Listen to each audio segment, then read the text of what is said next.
Será que você realmente sabe o que é um gerador elétrico? A diferença de um gerador ideal para um gerador real? Fica aí que no vídeo de hoje a gente vai falar tudo sobre geradores elétricos. Eu sou o João Gabriel e você está no canal do JG. Roda a vinheta.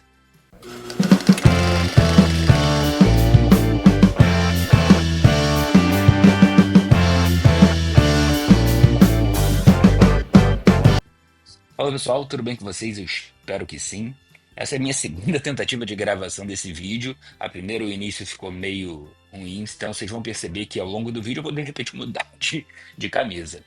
Mas vamos lá. Vídeo de hoje, continuação aqui da nossa playlist de eletrodinâmica. Caso você tenha perdido as anteriores, eu vou deixar aqui em cima o card para que você não perca as primeiras aulas. De extrema importância, é o tema mais recorrente do Enem. Eletrodinâmica é o tema mais recorrente do Enem e você precisa estar por dentro de tudo. Então, sem mais delongas, hoje a gente vai falar sobre geradores elétricos, tá? O que é o gerador elétrico? Acho que o nome ele já é bastante intuitivo, né? Algo que vai gerar eletricidade para o sistema. Tá, mas como? Acompanha aqui comigo, olho na tela, que eu vou te falar a diferença de um gerador elétrico ideal para um real. Vamos começar aqui pelo ideal. Quando a gente estabelece aqui, né, um circuito elétrico, a gente simboliza pelo traço maior e o traço menor os polos positivos e negativos, como sendo aqui uma pilha. A gente sabe que a pilha, a cabecinha dela, o polo positivo, e a outra parte aqui, o polo negativo. Existe aqui uma diferença de potencial que é gerada nessa bateria, de modo que a corrente, no seu sentido convencional, ela se estabelece do polo positivo para o polo negativo. Ok. Isso daí era o que a gente já sabia. Mas o que vai ser um gerador real? Pensa comigo aqui. Pensa comigo na utilização de uma pilha. Vamos supor que você pegue uma pilha e você utilize em qualquer equipamento elétrico que necessite de pilha. É claro que ela está, né, utilizando dessa. Ela está fornecendo energia elétrica. Mas primeiro, algumas coisas que a gente deve pensar, tá? O gerador elétrico, ele consegue promover uma energia elétrica. E a gente sabe que na natureza nada se cria, tudo se transforma. Então, essa energia elétrica, por exemplo, da pilha, cara, da onde que vem essa energia elétrica daqui? Da física. A gente sabe que na natureza nada se cria, tudo se transforma. Então, da onde que vem essa energia elétrica da pilha? Da onde que surge essa energia elétrica? Ela tem que vir de um outro tipo de energia. O outro tipo de energia é energia química. Então, primeiro, você já pensou por que uma pilha recebe o nome de pilha? O que é uma pilha? O que é uma pilha de livros? É um empilhamento de livros. A pilha recebe esse nome porque ela também é um empilhamento de metais. E quando esses metais entram em contato, eles fazem uma reação química, liberando uma energia química. Essa energia é utilizada posteriormente como energia elétrica. Então, a pilha, o gerador, é todo aquele instrumento que vai pegar algum tipo de energia e vai transformar em energia elétrica. No caso da pilha, energia química sendo transformada em energia elétrica depois. O gerador ideal, que é o que a gente mexe até agora, consegue relacionar, consegue transformar toda essa energia química em energia elétrica. Mas na prática isso não acontece. Na prática, se você utiliza um controle remoto com pilha e você bota a mão nessa pilha, você sente que ela vai estar quente. E se ela vai estar quente, é porque essa energia química, além de energia elétrica, está sendo transformada em quê? Calor. Então, o, o gerador real, o que acontece na prática, é que nem toda energia primária é transformada em energia elétrica. Parte é transformada em calor. E aí, para representar qual é o equipamento, instrumento elétrico que gera calor? Pô, é resistência. Então, a gente, para representar, a gente vai fazer aqui como se houvesse, ó, uma resistência dentro da pilha. É claro que isso aqui é uma representação. Então, essa resistência a resina é a resistência interna. Eu vou escrever aqui para você. Ó. Essa resistência aqui, ó, resistência interna. Enquanto que o Rzão vai ser a resistência externa. Então, a resistência externa é a razão, Rzinho é a resistência interna, tá? Agora, essa diferença de potencial que a gente está acostumado, essa voltagem, e não é exatamente energia, mas está associada à energia, a gente vai pensar da mesma forma. Existiu uma energia primária que vai ser transformada em energia elétrica. Existiu uma voltagem primária que vai ser transformada em uma voltagem elétrica. Essa voltagem elétrica é o U, o que a gente já está acostumado. Essa voltagem primária, ela vai ser chamada de força eletromotriz. Eletromotriz. E a gente utiliza essa letra grega chamada de epsilon. Então a gente vai dizer o seguinte, ó. A pilha, ela possui uma força eletromotriz, é uma voltagem, tá? Ela possui uma força eletromotriz, de modo que vai fazer passar no circuito uma corrente elétrica. Só que internamente essa pilha vai dissipar parte da energia em forma de calor. Então ela vai perder uma certa voltagem nessa resistência. Afinal, a gente sabe que sempre que uma corrente passa uma resistência, existe uma queda de potencial. E o saldo disso vai ser liberado do circuito em forma de eletricidade. João, não estou entendendo muito não. Vamos pegar em termos de energia. Essa energia química que a pilha produz está associada a essa força eletromotriz. Dessa energia química, parte vai ser dissipada em forma de calor e parte vai ser fornecida ao circuito em forma de energia elétrica. Então, de toda essa energia química, tira-se o que é dissipado em forma de calor e o que sobra é transformado em energia elétrica. Vamos botar valores? Acho que vai ficar mais fácil a gente entender. Vamos supor, tá? Que a gente tem aqui uma força eletromotriz de, sei lá, 12 volts.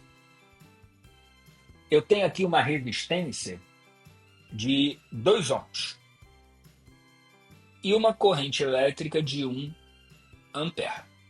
Quando essa corrente passar no resistor, vai haver uma queda de potencial. Pela primeira lei de Ohm, R vezes I calcula essa diferença de potencial. Então, Rzinho 2 vezes 1 da corrente, aqui tem uma queda de 2 volts, o que significa que a pilha internamente está consumindo 2 volts. Pensa comigo. Se essa pilha produz um total de 12 e consome 2, quanto que sobra para ela dar para o restante do circuito? Vai sobrar 10. Então, o que sobra do restante do circuito, em forma de eletricidade, é o U que a gente conhece. Então, o que é esse U? Como é que a gente chegou nesse valor? É toda a força eletromotriz menos o que é dissipado internamente, que é o R vezes I. Se ligou? Então, a gente tem isso daqui como equação do gerador, de modo que o U é igual a força eletromotriz menos Rzinho vezes I. U é a diferença de potencial associado à eletricidade. A força eletromotriz é associada a toda a energia primária dessa pilha, no caso, energia química, menos o que está sendo consumido internamente. Nesse caso aqui, em termos de energia, a gente falaria de calor. Eu quero que você perceba que quando não há resistência interna, que é o caso da bateria ideal, o U é a própria força eletromotriz. E aí é por isso que a gente sempre chamou de U, porque tudo que ela produz em termos de energia química é transformado diretamente em energia elétrica. Pegou a ideia? Beleza. Então, vamos lá. U está associado ao que é externo ao gerador. U está associado ao que é fornecido para o circuito elétrico. E pela primeira lei de Ohm, no lugar de U, a gente pode escrever R vezes I. Então, qual R que a gente vai escrever aqui? A resistência externa. Então, vamos lá. Uma vez que U pode ser escrito como sendo R vezes I e também pode ser escrito como sendo a força eletromotriz menos Rzinho vezes I, isola agora essa força eletromotriz. Basta jogar o Rzinho vezes I para cá. Vai ficar resistência externa vezes I. Mais. Por que mais? Porque do outro lado estava negativo. Igual a força eletromotriz. Agora, vou colocar em evidência o I. I que multiplica Rzão mais Rzinho é igual à força eletromotriz. Olha bem para isso. Uma vez que a força eletromotriz é uma voltagem, o que é Rzão mais Rzinho? A soma da resistência externa com a interna, vezes I. Isso daqui é a primeira medição, U igual a RI. Só que U se referindo ao U total, como se fosse toda a força eletromotriz, e uma vez que toda a corrente externa, a bateria, também passa dentro dela, a gente pode considerar, sim, que a resistência externa e interna estão associadas em série. E como é que a gente calcula uma resistência equivalente em série? A gente soma. Então, assim, mesmo que você não soubesse nada sobre geradores, você conseguiria chegar aqui com os conhecimentos que você já tem. Se ligou? E com isso, a corrente elétrica ela pode ser escrita como sendo a força eletromotriz sobre a soma das resistências externa e interna. Então a gente vai ficar aqui com I sendo igual a força eletromotriz sobre Rzão mais Rzinho. Beleza. Dentro desse contexto, a gente tem o seguinte, cara.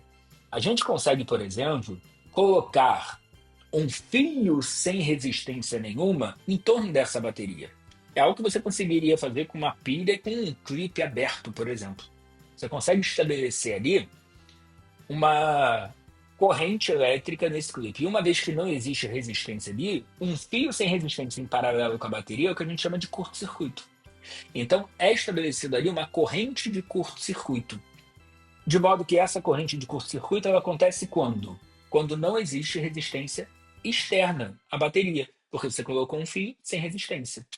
Então, se a corrente ela pode ser escrita como sendo a força eletromotriz sobre Rzão mais Rzinho, o que vai ser a corrente de curto-circuito? A corrente de curto-circuito se estabelece quando Rzão for igual a zero, ou seja, é a força eletromotriz sobre Rzinho. Algo que você precisa conhecer é o gráfico dessa equação. E repara, nem é tão difícil. Pô, pega essa equação aqui. Opa, pega essa equação aqui. A gente fica com uma função de U, que é a diferença potencial, por I, que é a corrente. E uma vez que U em função de I aqui, a gente consegue ver que é uma função de inércia que tem que ser uma reta, né? Lembrando que uma reta pode ser crescente, horizontal ou decrescente. Como aqui é menos Rzinho vezes I, o coeficiente angular negativo vai dar para a gente, então, uma reta decrescente. De modo que, quando o I vale zero, quando que o I vale zero? Quando o U for igual à força eletromotriz. E quando que o U vale zero? Que valor é esse daqui? Esse daqui é o valor de corrente máxima que vai se estabelecer. Essa corrente máxima, quando o U vale zero, é quando não tiver resistência externa. Ou seja, é quando a gente tiver um curto-circuito. Então aqui a gente vai ter a corrente de curto-circuito, que é calculada como sendo a força eletromotriz dividido pela resistência interna da bateria. Então, saber esse gráfico já te garante algumas questões que já caíram, inclusive, no Enem. Tudo bem? Pessoal, sobre geradores, é claro que existem algumas coisas a mais. Para o Enem, que é o que a gente está voltado, isso daqui é o suficiente. Tudo bem? Se ficar alguma dúvida, você comenta aqui embaixo nos comentários, vai ser um prazer te responder. Não deixa de curtir o vídeo, de se inscrever no canal e ativar as notificações para você ficar por dentro de todos os vídeos conforme eles forem saindo. Já compartilha esse vídeo com quem vai fazer vestibular ou com quem precisa daquele reforço em física. A gente se vê no nosso próximo vídeo. Beijos. Tchau, tchau.